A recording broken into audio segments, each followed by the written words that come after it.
Hello viewers, notebook IAS में आपका स्वागत है। आज हम चर्चा करेंगे पवनों यानी कि विंड्स के बारे में।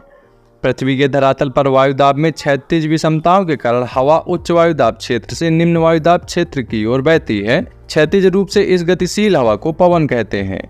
ऊर्ध्वाधर दिशा में गतिशील हवा को वायुधारा यानी कि एयर करंट कहते हैं। यदि पृथ्वी स्थिर होती और उसका धरातल समतल होता तो पवन उच्च वायुदाब वाले क्षेत्र से सीधे निम्न वायुदाब वाले क्षेत्र की ओर समदाब रेखाओं पर समकोण बनाती हुई चलती, परंतु वास्तविक स्थिति यह है कि पृथ्वी अपने अक्ष पर घूर्णन कर रही है और उसका धरातल समतल नहीं है। अतः पवन कई कारणों के प्रभावाधीनता अपनी दिशा में परिवर्तन करती हुई चलती है। ये कारण है दाब प्रवणता बल, कोरियोलिस प्रभाव, अभिकेंद्रीय त्वरण एवं भूघर्षण। नजर डालते हैं पवन के प्रकारों पर। पहला है प्रचलित पवन, दूसरा है मौसमी पवन और तीसरा है स्थानीय पवन। जान लेते हैं प्रचलित पवन के बारे में। पृथ्वी के विस्तृत क्षेत्र में एक ही दिशा में वर्ष वर्ष चलने वाली पवन को प्रचलित पवन या स्थायी पवन कहते हैं। स्थायी पवन एक वायुभार कटिबंध से दूसरे वायुभार कटिबंध की ओर नियमित रूप से चला करती हैं। इसके उदाहरण है पछुआ पवन, व्यापारिक पवन और ध्रुवीय पवन।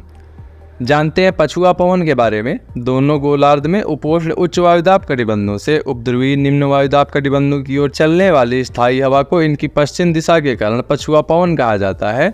पछुआ पवन का सर्वश्रेष्ठ विकास 40 डिग्री से 65 डिग्री दक्षिणी अक्षांश के मध्य पाया जाता है।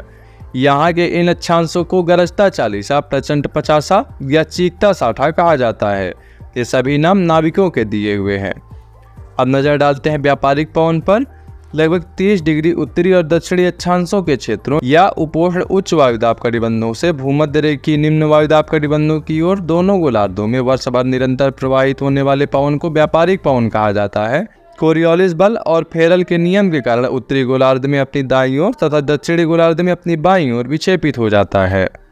अब जानते हैं ध्रुवीय पवन के बारे में। ध्रुवीय उच्च वायुदाब की पेटियों से उपध्रुवीय निम्न वायुदाब की पेटियों की ओर प्रवाहित पवन को ध्रुवीय पवन के नाम से जाना जाता है। उत्तरी गोलार्ध में इसकी दिशा उत्तर पूर्व से दक्षिण पश्चिम की ओर तथा दक्षिण गोलार्ध में दक्षिण पूर्व से उत्तर पश्चिम की ओर है।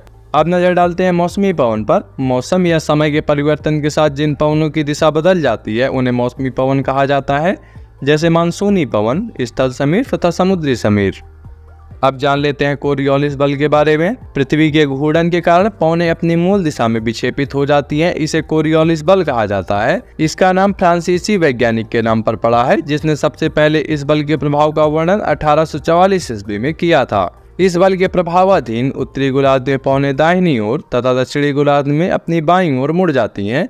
इस विक्षेप को फेरल नामक वैज्ञानिक ने सिद्ध किया था, अतः इसे फेरल का नियम यानी कि फेरल्स लॉ के नाम से जाना जाता है। इसे 22 बैलेट नियम द्वारा भी समझा जा सकता है। इस नियम के अनुसार यदि कोई व्यक्ति उत्तरी गोलार्ध में पवन की ओर पीठ करके खड़ा हो तो उच्च दाब उसके दाईं ओर तथा निम्न दाब उसके बाईं ओर होगा। दक्षिणी गोलार्ध में स्थिति इसके ठीक विपरीत होगी।